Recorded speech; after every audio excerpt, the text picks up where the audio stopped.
విక్రమ్ టీవీకి సబ్స్క్రైబ్ చేయండి. Subscribe to Vikram TV. Subscribe to Vikram TV. Subscribe to Vikram TV. Subscribe to Vikram TV. Please like, share and subscribe to Vikram TV. Sir చాలా మంది students చూస్తే కనుక concentration ఉండట్లేదు, నాకు concentration చేయలేకపోతున్నానని చాలా చెప్తుంటారు. కాన్సన్ట్రేషన్ ఎక్కడైనా ఏదైనా షాప్లో దొరుకుతుందా సార్ కాన్సన్ట్రేషన్? ఇది లేదు, నేను కాన్సన్ట్రేషన్గా చదవలేకపోతున్నాను, కాన్సన్ట్రేషన్గా వర్క్ చేయలేకపోతున్నాను, కాన్సన్ట్రేషన్గా కాలేజ్కి వెళ్ళాలంటే కూడా అయితే లేదని అంటారు. కాన్సన్ట్రేషన్ అనే పదం చాలా మంది స్టూడెంట్స్ దగ్గర విన్నాను, కాన్సన్ట్రేషన్ చేయలేకపోతున్నానని. అసలు వాళ్ళు కాన్సన్ట్రేషన్గా వర్క్ చేయాలంటే ఏం చేయాలి సార్? ఇప్పుడు స్టూడెంట్స్ అనే కాదు, చాలా మంది ఈ ప్రాబ్లం ఉంటుంది. నేను కాన్సన్ట్రేట్ చేయలేక, వర్క్ పైన కాన్సన్ట్రేట్ చేయలేకపోతున్నా, స్టడీస్ పైన కాన్సన్ట్రేట్ చేయలేకపోతున్నా, ఇట్లా డిఫరెంట్ ఆస్పెక్ట్ లో ఈ పదం వాడతారు కాన్సన్ట్రేషన్. అసలు కాన్సన్ట్రేషన్ అంటే ఎగ్జాక్ట్ మీనింగ్ తెలియాలి ఫస్ట్ మనకి. What exactly the concentration is. అసలు కాన్సన్ట్రేషన్ కి ఎగ్జాక్ట్ మీనింగ్ ఏంటంటే, if you can bring up your 5 sense organs, అంటే మీకుండే పంచేంద్రియాలని ఒక లైన్ కి, స్ట్రైట్ లైన్ కి తీసుకురాగలిగితే దాన్ని కాన్సన్ట్రేషన్ అంటారు. మళ్ళీ ఇంకోసారి చెప్తాను. మనకుండే పంచేంద్రియాలు అంటే మన కళ్ళు అవ్వచ్చు, ముక్కు అవ్వచ్చు, నాలుక అవ్వచ్చు, ఇయర్స్ అవ్వచ్చు, చర్మం, స్కిన్. ఈ పంచేంద్రియాలు ఒకే లైన్కి తీసుకురాగలిగితే దాన్ని కాన్సన్ట్రేషన్ అంటారు.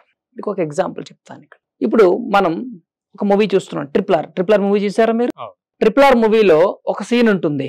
ఏంటి, ఎన్టీఆర్ చేతిలో ఫైర్ పట్టుకొని ఇలా దుంకుతుంటాడు, ఇటువైపు ఒక పులి, ఇటువైపు ఒక పులి. చూసారా సీన్? ఆ సీన్ సపోజ్ మనం మూవీ థియేటర్ లో చూస్తున్నాం. ఓకే, మనం ఇద్దరం ట్రిపుల్ ఆర్ మూవీ థియేటర్ లో చూస్తున్నాం. ఆ సీన్ చూస్తున్నాం పర్టికులర్ గా. ఓకే, ఆ సీన్ చూస్తున్నప్పుడు మన ఐస్ ఎక్కడ ఉంటాయి థియేటర్ లో? స్క్రీన్ పైన ఉంటాయి. Okay, right. సో మన ఐస్ స్క్రీన్ పైన ఉన్నాయి. రెండోది, మన ఇయర్స్ ఏం చేస్తుంటాయి? వింటుంటాయి. ఆ బ్యాక్గ్రౌండ్ మ్యూజిక్ ని ఆ స్క్రీన్ వైపే అవి కూడా ఫోకస్ ఉంటాయి, ఆ మ్యూజిక్ నే వింటాయి. SR no? రెండు సరిపోయింది. టంగ్ ఏం చేస్తుంది అప్పుడు? మీరు బాగా అబ్జర్వ్ చేయండి. అబ్బా ఏం తీసాడు, ఏముంది సీన్, అసలు ఎక్సలెంట్ కదా.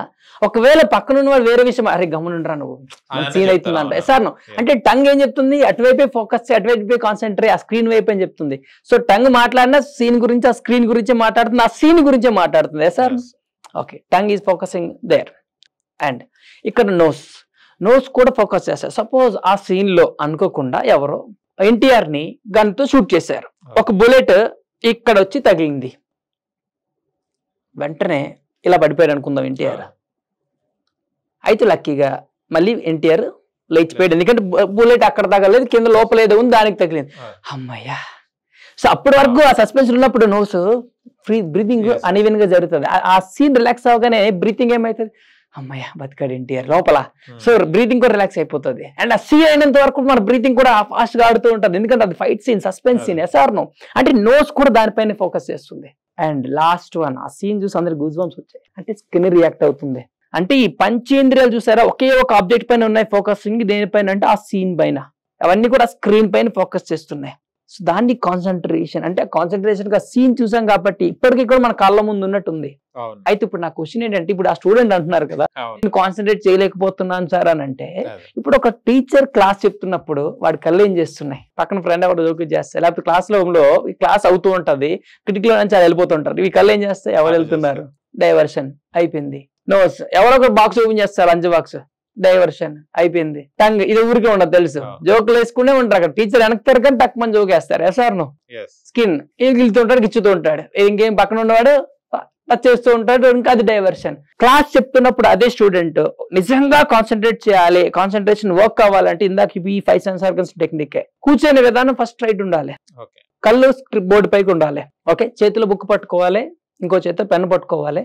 ఏదైతే చెప్తున్నారో ఆ చెప్తుంది వింటూ, రన్నింగ్ నోట్స్ అంటారు చిన్నప్పుడు మనకు బాగా అలవాటు, అది రాసుకుంటూ ఏం రాస్తున్నావో దాని మనకి నీకు వినిపించేటట్టు మాట్లాడుతూ రాయాలి.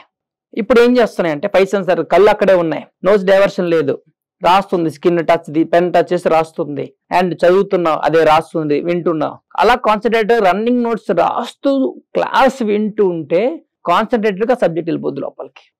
ఇదే కాదు, మనం ఏదైనా మన ఇంట్లో కానీ మనం చదువుతున్నప్పుడు, మనం చదువుతుంటాం ఎగ్జామ్స్ అప్పుడు, మనకంటూ ఒక రూమ్ లో, ఫ్రీ రూమ్ లో కూర్చోవాలి. ఎందుకంటే 5 సెన్స్ ఆర్గన్స్ మెయిన్ డైవర్ట్ అవ్వకూడదు కాన్సన్ట్రేషన్ అంటే. అండ్ ఈవెన్ మీరు స్పోర్ట్స్ లో జావెలిన్ త్రో ఉంటుంది, జావెలిన్ త్రోలో ఏంటంటే కాన్సన్ట్రేషన్ చాలా ఇంపార్టెంట్. మళ్ళీ గన్ తో రైఫిల్ షాట్స్ ఉంటాయి, ఎంత కాన్సన్ట్రేట్ చేస్తారంటే అందుకే వాళ్ళు ఇయర్ ఫోన్స్ పెట్టుకుంటారు, హెడ్సెట్ పెట్టుకుంటారు, ఐస్ కి ఇది పెట్టుకుంటారు. చూడండి మొత్తం గన్ టచ్, మొత్తం 5 సెన్సార్ గన్స్ దానిపైన ఉంటాయి, కాన్సన్ట్రేషన్ అంత ఉంటుంది, షార్ప్. సో మరి ఏ విషయం చేస్తున్నప్పుడు మరి నీ 5 సెన్స్ ఆర్గన్స్ ఎలా వర్క్ చేస్తున్నాయి? నిజంగా 5 సెన్స్ ఆర్గన్స్ ఒక సింగిల్ లైన్ తీసుకొచ్చి దానిపైన ఫోకస్ చేస్తే డెఫినెట్ గా అది మైండ్ లోకి వెళ్ళిపోతుంది. కానీ కొంతమంది క్లాస్ జరుగుతాయి కూడా డ్రీమ్స్కి వెళ్ళిపోతుంటారు. ఫిష్ స్లీప్ అంటారు చాలా మంది, చేపలా కళ్ళు తెరిచేసి పడుకుంటారు కూడా.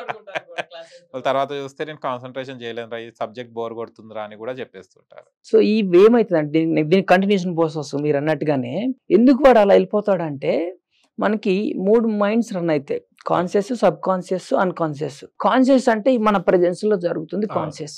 అన్కాన్షియస్ అంటే మీరు అనగానే ఒక 5 నిమిషాలు మనం అక్కడికి డ్రీమ్స్ లోకి వెళ్ళిపోతాం. ఓకే, సబ్ కాన్షియస్ ఏం చేస్తుంది అని అంటే మనం ఎవరైతే మాటలు అక్కడ సిచ్యువేషన్ ఏదైతే ఉందో అక్కడ జరుగుతున్న సిచ్యువేషన్స్ బ్రెయిన్ కి సిగ్నల్ ఇచ్చి దాన్ని రీప్రొడ్యూస్ చేసుకొని రియాక్ట్ అవ్వడం, ఇది సబ్ కాన్షియస్ చేస్తుంది. మనం ఏది నేర్చుకున్నా సరే ఇది కాన్షియస్ గా నేర్చుకుని మనకి న్యూరాన్స్ బాగా పనిచేస్తాయి. ఇక్కడ ఆ న్యూరాన్స్ ని యాక్టివేట్ చేయడం రావాలి. ఎక్కువ కాన్సన్ట్రేషన్ రావాలంటే ఎక్కువ న్యూరాన్స్ ని యాక్టివేట్ చేసుకోవాలి. ఎక్కువ న్యూరాన్స్ ఎలా యాక్టివేట్ అవుతాయి అంటే మార్నింగ్ లేవగానే సాధన, మెడిటేషన్ చేయాలి, యోగా చేయాలి, ఎక్సర్సైజ్ చేయాలి. కాన్సన్ట్రేషన్ పవర్ పెరగాలి అంటే ఇది చేస్తే స్ట్రెంగ్త్ పెరుగుతుంది. అంటే ఒక మనిషి ఒక రోజుకి దాదాపుగా ఒక 10,000 న్యూరాన్స్ యాక్టివేట్ చేయగలరు అనుకుందాం. ఈ యోగా మెడిటేషన్ చేసే వాళ్ళు 20,000 న్యూరాన్స్ యాక్టివేట్ చేయాలి. సరే, యాక్టివేట్ చేయడం వల్ల అడ్వాంటేజ్ ఏంటంటే మన మెమరీ పవర్ పెంచడం అంటే అవి పెంచడం. ఐన్స్టీన్ ఎక్కువ వాడతారు వాళ్ళు. అలా చాలా మంది ఏం చేస్తారంటే ఇప్పుడు చెస్ ఆడేటోళ్ళు ఉన్నారు, వాళ్ళు ఇంకా ఎక్కువ వాడతారు. చాలా వాళ్ళు సాధన చేస్తుంటారు వాటిని యాక్టివేట్ చేయడానికి, అంత మైండ్ పవర్ పెరుగుతుంది. సో ఈ కాన్సన్ట్రేషన్ కి వాటిని యాక్టివేట్ చేయడం రావాలి. అప్పుడు ఏది మనం ఇన్పుట్ తీసుకున్నా సరే వీటి ద్వారా వెళ్తుంది. ఐదర్ ఇయర్స్ ద్వారా వెళ్తుంది, లేకపోతే ఐస్ ద్వారా లోపలికి మనకి ఇన్పుట్లు వెళ్తూ ఉంటాయి నోస్ ద్వారా. సో ఈ వెళ్ళేటప్పుడు డైరెక్ట్ గా న్యూరాన్ కి ఇన్ఫర్మేషన్ ఇస్తాయి. అవి ఇన్ఫర్మేషన్ వెళ్ళి ఆ లోపలికి దాచుకొని బ్రెయిన్ కి సిగ్నల్ ఇస్తూ ఉంటాయి. ఏదైనా రిపీటెడ్ గా చేస్తే ఎక్కువ రోజులు గుర్తుంటుంది. అందుకే క్లాసుల్లో ఏం చేస్తారంటే ఒకసారి లెసన్ చెప్పిన తర్వాత చదువుకొని చూడకొని రాయమంటారు, ఒకసారి ఇంకోసారి ఎగ్జామ్ రాయమంటారు. మీరు మధ్యలో ఇంకొక ఎగ్జామ్ పెడతారు, మళ్ళీ లాస్ట్ లో 3 సార్లు రాసేసరికి మైండ్ లోపలికి గుర్తుంటుంది. మనం ఏదైనా సరే రిపీటెడ్ గా ఇస్తే సబ్ కాన్షియస్ లో గుర్తుంటుంది. సో ఆ ప్రాసెస్ ని చేసుకోవడం రావాలి ప్రతి స్టూడెంట్ కూడా, అప్పుడు కాన్సన్ట్రేషన్ పవర్ పెరుగుతుంది.